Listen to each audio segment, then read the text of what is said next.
Hello दोस्तों, स्वागत है आपका फिर से। और आज का जो हमारा चैप्टर है वो है भाई फेडरलिज्म। और इससे पहले अगर आपने सारे चैप्टर्स देख लिए हैं जिसके मैंने इंपॉर्टेंट क्वेश्चंस कराए थे तो अच्छी बात है। और चलिए इस वीडियो में भी हम जानेंगे भाई फेडरलिज्म के इंपॉर्टेंट क्वेश्चन। तो चलिए क्वेश्चन नंबर 1 से स्टार्ट करते हैं।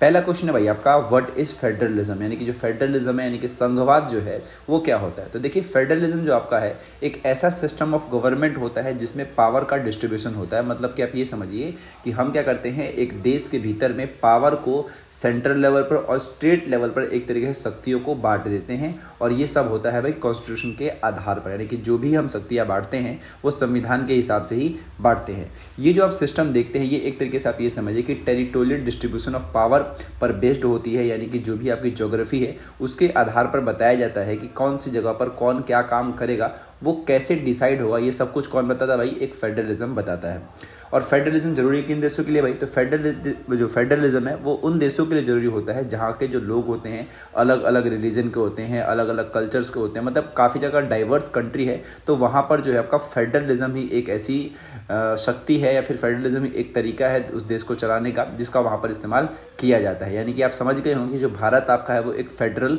कंट्री है, क्योंकि भारत में अलग अलग रिलीजन के लोग हैं, अलग अलग कल्चर के, अलग अलग लैंग्वेजेस के लोग हैं, बहुत ही डाइवर्स कंट्री है भारत। और इसीलिए यहाँ पर एक तरीके से फेडरलिज्म के अनुसार ही देश को चलाया जाता है। इसका मकसद होता है कि हर सेक्शन ऑफ सोसाइटी बेसिकली को सही रिप्रेजेंटेशन मिले और जो भी अधिकार मिले उसकी वजह से उनका पूरे तरीके से डेवलपमेंट हो सके। तो आसान भाषा में अगर मैं कहूँ तो फेडरलिज्म क्या है भाई, कि एक ऐसी व्यवस्था है जो देश के हर हिस्से को अधिकार देती है ताकि कोई भी पीछे ना छूटे। ठीक है भाई, तो फेडरलिज्म के जरिए आपको समझ आ गया होगा कि देश में जितने भी लोग रह रहे हैं, जितने भी टाइप के लोग रहे हैं, सभी को पावर मिले, सभी का डेवलपमेंट हो और आपस में टकराव ना हो। इसीलिए हम क्या करते हैं, फेडरलिज्म की जैसी गवर्नमेंट का इस्तेमाल करते हैं और इसी गवर्नमेंट को हम कहते हैं भाई फेडरलिज्म। ओके, चलिए अब बढ़ते हैं भाई अगले क्वेश्चन पे। अगला क्वेश्चन है, right 5 essential features of the federal government. तो भाई फेडरल गवर्नमेंट जो आपका यानी कि जो संघात्मक सरकार है इसकी 5 आवश्यक विशेषताएं कौन कौन सी है वो जरा हमें जाननी है भाई।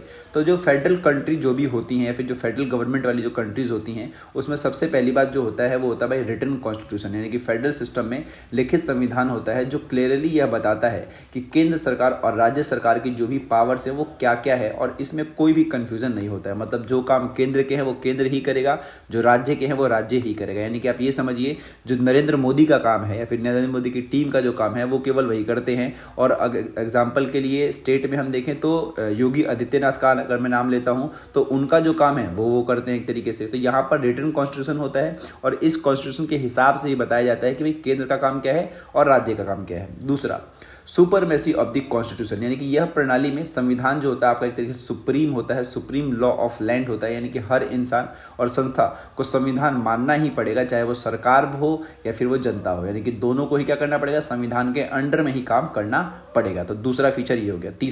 तीसरा होता है भाई बाई कैमरल लेजिस्लेचर, यानी कि सेंट्रल यानी कि केंद्र में 2 सदनों वाली संसद होती है जिसको हम बाइकैमरल कहते हैं, जैसे कि लोकसभा और राज्यसभा। और ऐसे ही जो सभी जो राज्य हैं उन सभी का उसमें क्या होता है, रिप्रेजेंटेशन भी मिलता है बैलेंस तरीके से। तो यहाँ पर जो देखा जाता है जो फेडरल कंट्री होती है वहाँ पर जो लेजिस्लेचर जो होता है आपका वो क्या होता है, बाइकैमरल, यानी कि एक लोकसभा होता है जो पूरे देश के लोगों को चुना जाता है जिसमें से, और राज्यसभा में हर एक स्टेट के कुछ प्रतिनिधि एक तरीके से उसके अंदर आते हैं। ठीक है भाई, तो ये हो गया बाइकैमरल लेजिस्लेचर होता है, इसका एक फीचर। चौथा देखते हैं भाई, तो जो भी फेडरल कंट्री होगी वहाँ पर इंडिपेंडेंट एंड इम्पार्शल जुडिशरी देखने को मिलेगी, यानी कि जो न्यायपालिका होगी आपकी वो पूरी तरीके से स्वतंत्र होगी, निष्पक्ष होगी। और इसका काम होता है भाई संविधान की रक्षा करना, कानून का पालन कराना बिना किसी पॉलिटिकल दबाव के। यानी कि भारत में जो जुडिशरी है उसका काम क्या है भाई, कि जो भी हमारे संविधान है उस संविधान के अंडर में ही सारे काम हो, यानी कि संविधान की रक्षा करेगी।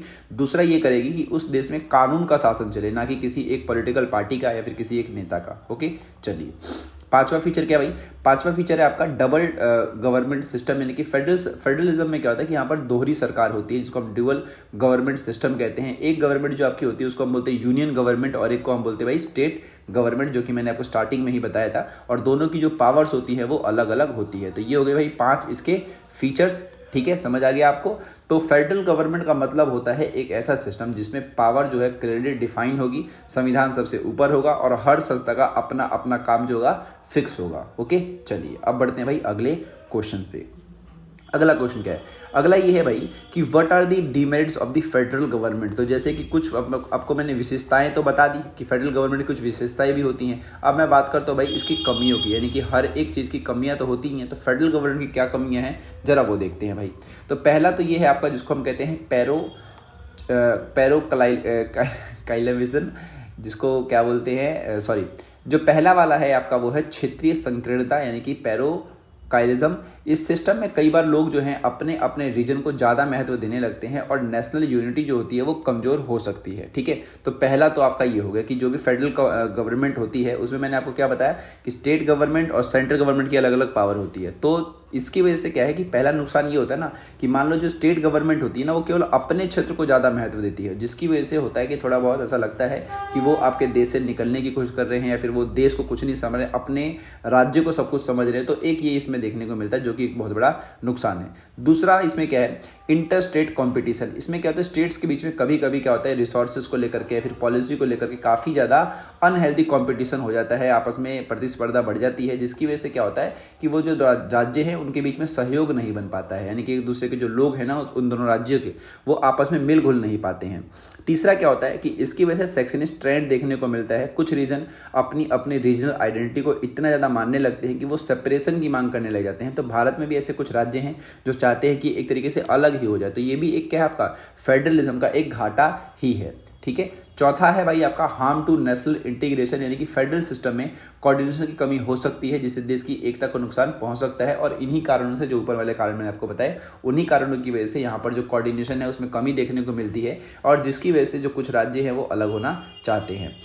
और पांचवा जो आपका है वो है डिले डिसीजन, क्योंकि पावर यहाँ पर क्या है अलग अलग लेवल्स पे बट गई है, सेंट्रल में और स्टेट में। तो कभी कभी क्या होता है कि मान लो स्टेट को कुछ चाहिए सेंट्रल गवर्नमेंट से, तो सेंट्रल गवर्नमेंट की उससे बन नहीं रही है, तो नॉर्मल सी बात है वहाँ पर डिसीजन क्या हो जाएगा, थोड़ा डिले हो जाएगा या फिर उसको ध्यान नहीं दिया जाएगा। तो ऐसा देखा जाता है कि सेंटर में अगर कोई और सी पार्टी की सरकार है और स्टेट में किसी और पार्टी की सरकार है तो उनके बीच का जो मतलब रिलेशन होता है उतना अच्छा नहीं देखा जाता। तो ये भी फेडरलिज्म का एक क्या है घाटा है।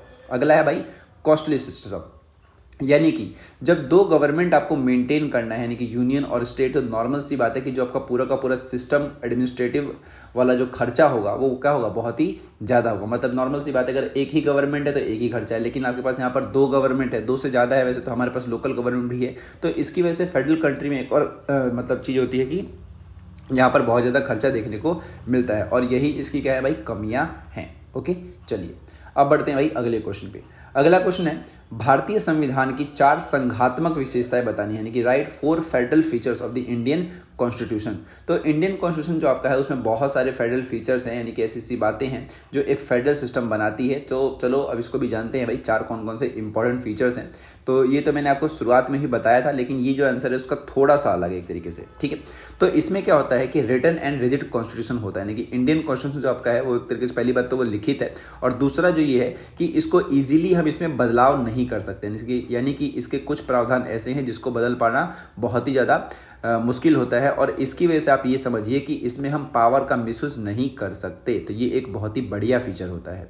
दूसरा क्या भाई कि सुपरमेसी ऑफ कॉन्स्टिट्यूशन, यानी कि भारत में जो संविधान है वो सबसे ऊपर है और कोई भी कानून पॉलिसी या सरकार इससे ऊपर नहीं होती है, यानी कि हर पावर कॉन्स्टिट्यूशन के अंडर ही काम करेगी। ये एक दूसरा इसका फीचर हो गया भाई। तीसरा क्वेश्चन ये कि यहाँ पर जो पावर है उसका डिवीजन जो होता है वो बहुत ही बढ़िया तरीके से होता है। यहाँ पर आपके पास 3 लिस्ट है, यूनियन लिस्ट, स्टेट लिस्ट और कॉन्करेंट लिस्ट। और यूनियन लिस्ट किसकी होती है भाई जो सेंट्रल गवर्नमेंट सरकार बनाती है, स्टेट लिस्ट किसकी होती है जो स्टेट गवर्नमेंट सरकार बनाती है, और कॉन्करेंट वो होती है जो दोनों मिलकर के एक तरीके से नियम बनाते हैं। ठीक है, तो यहाँ पर भी आपको साफ साफ दिख रहा होगा कि कौन क्या काम करेगा, फिर कौन किस विषय पर नियम बनाएगा, वो यहाँ पर एक तरीके से पूरे तरीके से बता दिया जाता है। चौथा बाई कैमरल लेजिस्लेचर होता है, जो कि मैंने पहले ही बताया था, यानी कि जो भी भारत है आपका उसकी संसद जो है वो कितने सदनों वाली है, 2 सदनों वाली है। एक को बोलते हैं भाई लोकसभा जो कि आपका लोअर हाउस है, और एक है आपका राज्यसभा जिसको मैं बोलता हूँ भाई अपर हाउस। ओके, तो ये जो आपका है ये इसका एक बढ़िया सा मतलब कि एक जो फेडरल फीचर है किसी भी भारतीय संविधान के हिसाब से। मतलब जो वो वाला क्वेश्चन मैंने आपको बताया था वो मैंने आपको बताया भाई कि एक फेडरल कंट्री की क्या क्या फीचर्स होते हैं, और इस वाले में मैंने आपको बताया कि जो भारतीय संविधान है उसके हिसाब से जो यहाँ का जो फेडरल विशेषताएं हैं वो कौन कौन सी हैं। तो ये भारत के संदर्भ में आंसर है और वो किसी भी फेडरल कंट्री के संदर्भ में आंसर था। ठीक है, चलिए अब बढ़ते भाई अगले क्वेश्चन पे। अगला क्वेश्चन है, why is the federal system of government necessary for India. तो भारत के लिए संघात्मक शासन प्रणाली क्यों आवश्यक है, हमें ये जानना है। यानी कि क्वेश्चन समझ गए आप कि भारत में फेडरल गवर्नमेंट है, फेडरल सिस्टम क्यों जरूरी है, हमें ये बताना है। तो भाई इंडिया एक ऐसा देश है जहाँ पे बहुत ज़्यादा डाइवर्सिटी है, बहुत ज़्यादा विविधता है। यहाँ पे अलग अलग कास्ट के, रिलीजन के, लैंग्वेजेस के, रीजन्स के, डायलेक्ट के बहुत सारे अलग अलग जो लोग हैं वो यहाँ से बिलोंग करते हैं। और साथ ही जो देश का अगर आप भूगोल देखेंगे वही बहुत ज़्यादा विविध है। यानी कि कहीं पर पहाड़ देखने को मिलेगा, कहीं रेगिस्तान, कहीं समुद्र, कहीं ठंडा इलाका, कहीं गर्म इलाका। तो इस तरीके से आप समझेंगे कि जो भारत जो है ना आपका, वो बहुत ही डाइवर्स कंट्री है। और इतनी डाइवर्स पॉपुलेशन को फुलर डेवलपमेंट देने के लिए एक ऐसा सिस्टम चाहिए जो सभी को बराबरी का मौका दे। और ऐसा मौका कौन दे सकता है भाई, वो दे सकता है भाई फेडरल सिस्टम। ठीक है, तो फेडरल सिस्टम में मैंने आपको जो चीज़ें बताई थी, नॉर्मल सी बातें, वही पॉइंट्स इसके अंदर रहेंगे कि भाई आखिर भारत में फेडरल सिस्टम क्यों जरूरी है। तो इन्हीं कारणों की वजह से जो फेडरल सिस्टम है भारत के लिए बहुत ही ज़्यादा जरूरी है। क्योंकि फेडरलिज्म के जरिए क्या होगा कि भारत में क्या होगा भाई कि जो भी डाइवर्सिटी है उसको यूनिटी मिलेगी। जो लोग होंगे अलग अलग क्षेत्र से, अलग अलग राज्यों को जब उनको आप क्या दोगे, पावर दोगे, तो वो अपने हिसाब से वहाँ पर क्या करेंगे, वो गवर्नमेंट को चलाएंगे। जो भी वहाँ की लोकल गवर्नमेंट होगी, जो भी वहाँ का स्थानीय शासन होगा, वो वहाँ की समस्याओं को सॉल्व करेगा वहाँ के लोगों को ध्यान में रखते हुए। ठीक है, केवल एक गवर्नमेंट पूरे देश को भारत में नहीं चला सकती, क्योंकि भारत जो आपका वो बहुत ही ज़्यादा डाइवर्स कंट्री है और इसीलिए भारत में एक संघात्मक शासन प्रणाली की जरूरत है।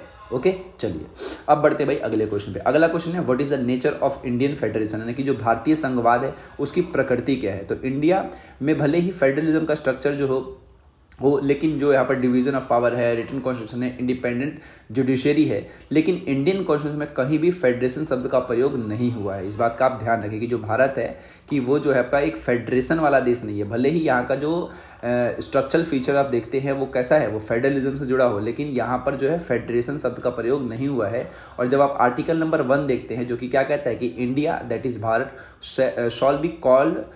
Shawl be a union of state. यानी कि भारत जो आपका है वो राज्यों का संघ है बेसिकली। ठीक है, यानी कि इंडिया को ही भारत बोलते हैं और ये क्या है भाई आपका यूनियन ऑफ स्टेट, यानी कि भारत राज्यों का संघ होगा। और इस शब्द को अगर हम सही समझें, यानी यूनियन ऑफ स्टेट का मतलब जाने, तो इसका मतलब ये है कि भारत में सेंटर को सुप्रीम माना जाता है। सेंट्रल गवर्नमेंट जो है आपका वो सुप्रीम है और जो राज्य जो आपका है वो केंद्र से मिलकर नहीं बना है, बल्कि राज्य केंद्र द्वारा बनाए गए हैं। मतलब आप ये समझिए कि हमने क्या किया कि राज्यों को मिलाकर केंद्र नहीं बनाया। यानी कि जैसे कि मान लीजिए अगर आप अमेरिका को देखते हैं तो अमेरिका ने क्या किया, अलग अलग स्टेट्स को मिलाया और फिर एक तरीके से देश बनाया। ठीक है, लेकिन भारत ने क्या किया, अपना देश बनाया फिर अलग अलग राज्य बनाए। समझ आया कहने का मतलब, यानी कि जो राज्य है वो केंद्र से मिलकर नहीं बना है, आपको ये समझना है, बल्कि जो राज्य है ना वो केंद्र द्वारा बनाया गया है। समझ आ रहा है कहने का मतलब कि मैंने क्या बोला कि केंद्र जो है, केंद्र ने क्या बनाए हैं, राज्य बनाए हैं, राज्य ने केंद्र नहीं बनाए। तो इसका सीधा अर्थ ये है कि सेंटर क्या है आपका, सबसे ज्यादा पावरफुल है, क्योंकि जो राज्य बनाए गए वो किसके द्वारा बनाए गए भाई, सेंट्रल गवर्नमेंट के द्वारा बनाए गए। और स्टेट की जो भी एग्जिस्टेंस, कॉन्स्टिट्यूशन और पार्लियामेंट है बेसिकली, तो उसको भी देखें तो वो भी क्या है, इसी चीज पर निर्भर करती है। और इसकी वजह से हम कह सकते हैं कि भारत जो आपका है वहां पर एक सेंट्रल गवर्नमेंट जो है वो काफी ज्यादा मजबूत बताई जाती है। ठीक है, तो इसीलिए इंडियन फेडरेशन को हम कहते हैं भाई क्वैसी फेडरल सिस्टम, यानी कि अर्ध संघात्मक प्रणाली। यानी कि भारत जो आपका है वो एक फेडरेशन वाली कंट्री नहीं है, वो क्या है भाई, क्वैसी फेडरेशन सिस्टम, यानी कि अर्ध संघात्मक प्रणाली है। क्योंकि इसमें क्या है कि कुछ ऐसे फीचर हैं जो यूनिटरी फीचर्स कहलाते हैं, जैसे कि स्ट्रॉन्ग सेंटर हो गया, या फिर मान लीजिए कुछ फेडरल फीचर हो गए जो कि इसमें शामिल है बेसिकली। और इसीलिए जो भारत है आपका उसको हम क्या बोलते हैं, क्वैसी फेडरल सिस्टम। भारत आपका पूरे तरीके से एक फेडरेशन वाला देश नहीं है। ठीक है, और इसको आसान भाषा में बताऊं तो भारत एक ऐसा देश है जहां संघात्मक ढांचा तो है, लेकिन उसके साथ केंद्र की सर्वोच्चता भी दी गई है और इसी कारण इसे क्वैसी फेडरल कंट्री कहा जाता है। तो इस बात का हमेशा ध्यान रखें कि भारत जो आपका है वो पूर्ण रूप से एक फेडरल कंट्री नहीं है। तो अगर इसका नेचर पूछा कि इंडिया फेडरेशन का नेचर बताइए, तो वो नेचर क्या है भाई, क्वैसी फेडरल सिस्टम। ओके, चलिए अब बढ़ते हैं भाई अगले क्वेश्चन पे। तो अगला क्वेश्चन है आपका, how are the powers divide between the centre and the state. यानी कि भारत में केंद्र और राज्यों के बीच शक्तियों का बंटवारा कैसे होता है। तो ये मैं सारी शक्ति आपको बताता हूँ अभी। तो इंडियन कॉन्स्टिट्यूशन में सेंट्रल स्टेट के बीच की जो पावर का जो बंटवारा है बहुत ही क्लियर और स्ट्रक्चर तरीके से किया गया है। और इसमें जो 7th शेड्यूल है उसके जरिए 3 लिस्ट बनाई गई है। जो पहली लिस्ट है उसको बोलते हैं भाई यूनियन लिस्ट, और इसमें टोटल 97 सब्जेक्ट है। और इसमें वो सब्जेक्ट्स आते हैं जो पूरे देश के लिए जरूरी होते हैं, जैसे कि डिफेंस हो गया, फॉरेन अफेयर्स हो गया, रेलवे हो गया, और ऐसे जितने भी सब्जेक्ट्स हैं टोटल कितने हैं 97। इसके ऊपर अगर कोई कानून बनाता है तो वो अधिकार है किसको भाई, केंद्र सरकार को। यानी कि जितने बड़े मुद्दे हैं देश के उसके ऊपर कानून बनाने का अधिकार किसको है भाई, केवल और केवल केंद्र सरकार को। यानी कि जो अभी प्रधानमंत्री नरेंद्र मोदी हैं या फिर मान लीजिए जो लोकसभा के जो मेंबर है उनके पास ये अलाउ है। दूसरी लिस्ट है भाई स्टेट लिस्ट, जिसमें टोटल सब्जेक्ट है भाई 66 सब्जेक्ट्स, और इसमें वो मैटर्स होते हैं जो राज्य के स्तर पर जरूरी होते हैं, जैसे कि पुलिस हो गया, हेल्थ हो गया, एग्रीकल्चर हो गया, और इनके ऊपर कानून बनाने का जो अधिकार है वो किसके पास है भाई, राज्य सरकार के पास है। अगली बात करते हैं कॉन्करेंट लिस्ट की। तो इसमें टोटल 47 सब्जेक्ट्स हैं। इसमें वो सब्जेक्ट्स आते हैं जिन पर सेंटर और स्टेट दोनों कानून बना सकते हैं, जैसे कि एडुकेशन हो गया, फॉरेस्ट हो गया, ट्रेड यूनियंस हो गए। तो ये ऐसे नियम है जो दोनों मिलकर के बना सकते हैं। लेकिन अगर कॉन्फ्लिक्ट होता है तो सेंट्रल लॉ प्रिवेल करता है, यानी केंद्र का कानून लागू होता है। ठीक है, अगर इन दोनों में कॉन्फ्लिक्ट हुआ कि भाई स्टेट भी कह रहा है और सेंट्रल भी कुछ कह रहा है, तो ज़्यादा पावर मैंने आपको स्टार्टिंग में ही बताया कि सेंट्रल गवर्नमेंट के पास है, तो यहाँ पर जो सेंट्रल जो कानून बनाएगी उसी को लागू किया जाएगा। ठीक है, और फोर्थ होता है भाई रिज्यूडरी पावर, जिसमें कुछ ऐसे सब्जेक्ट्स होते हैं जो किसी भी लिस्ट में मेंशन नहीं है, जैसे कि मान लीजिए वो समय के साथ आए हैं। जैसे कि मान लीजिए समय के साथ अभी क्या है भाई, साइबर सिक्योरिटी। पहले इंटरनेट नहीं था तो साइबर सिक्योरिटी का कोई मतलब नहीं बनता, तो ऐसी पावर्स को रखा गया भाई रिज्यूडरी पावर्स में, और ये केवल बनाती है भाई सेंट्रल गवर्नमेंट। स्पेस टेक्नोलॉजी से भी जुड़े हुए नियम कौन बनाएगा भाई, सेंट्रल गवर्नमेंट। तो भारत के संविधान ने इस तरीके की व्यवस्था रखी थी कि कुछ नियम ऐसे भी हो सकते हैं भाई जो आने वाले फ्यूचर के हिसाब से हो, रोबोट्स वगैरह पे हो, तो रोबोट्स पे कौन बनाएगा, सेंट्रल गवर्नमेंट बनाएगी। ठीक है भाई, तो आपको समझ आ गया कि ये 3 तरीके कौन कौन से होते हैं भाई, लिस्ट होती है। चलिए अब बढ़ते हैं भाई अगले क्वेश्चन पे। अगला क्वेश्चन है what is the role of the governor in the state. तो किसी भी राज्य में राज्यपाल की भूमिका क्या होती है, हमें वो बताना है। तो देखिए जो गवर्नर है, गवर्नर की जो भूमिका है राज्य में वो काफ़ी ज़्यादा एक तरीके से देखी जाती है, वो डुअल होती है, यानी कि दोहरी होती है, यानी कि वो 2 रोल निभाते हैं बेसिकली। पहला जो निभाते हैं उसको हम बोलते हैं नॉमिनल एग्जीक्यूटिव हेड, यानी कि प्रतीकात्मक प्रमुख। गवर्नर स्टेट का बेसिकली कॉन्स्टिट्यूशनल हेड होता है, जैसे कि केंद्र में कौन है, प्रेसिडेंट है। ठीक है, तो वैसे ही राज्य में सबसे बड़ा कौन हो गया, गवर्नर हो गया। वो सारे के सारे जो काम करता है सीएम और काउंसिल ऑफ मिनिस्टर्स की सलाह पर करता है। कौन भाई, गवर्नर। ओके, यानी कि जैसे कि देखिए भारत है, भारत में सबसे मेन कौन, प्रेसिडेंट, तो वैसे ही एक राज्य में सबसे मेन कौन, गवर्नर। ओके ठीक है, तो पहला ये हो गया। दूसरा क्या भाई, एजेंट ऑफ द सेंटर, यानी कि केंद्र सरकार का प्रतिनिधि के रूप में भी काम करता है कौन, गवर्नर। तो गवर्नर एक और अहम काम क्या करता है कि वो केंद्र सरकार का एक रिप्रेजेंटेटिव बन करके काम करता है। वो ये सुनिश्चित करता है कि जो राज्य है, जिस भी राज्य में वो राज्यपाल बना है, उसमें जो भी चीज़ें चल रही हैं वो नेशनल इंटरेस्ट में है कि नहीं है, सेंटर के लॉज और पॉलिसी को सही तरीके से राज्य में लागू किया जा रहा है कि नहीं किया जा रहा है, ये भी देखता है। और राज्य में जो सेंट्रल गवर्नमेंट की प्रॉपर्टी है वो सुरक्षित है या नहीं है, ये सब की जो देख रेख है वो कौन करता है भाई, राज्यपाल करता है, यानी कि गवर्नर करता है ना।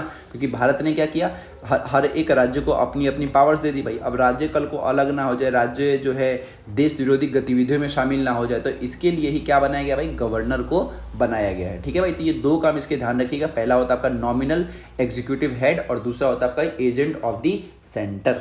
ओके, तो यही थे भाई आपके सारे के सारे क्वेश्चन जो कि मैंने काफ़ी ही आसान भाषा में समझाए हैं।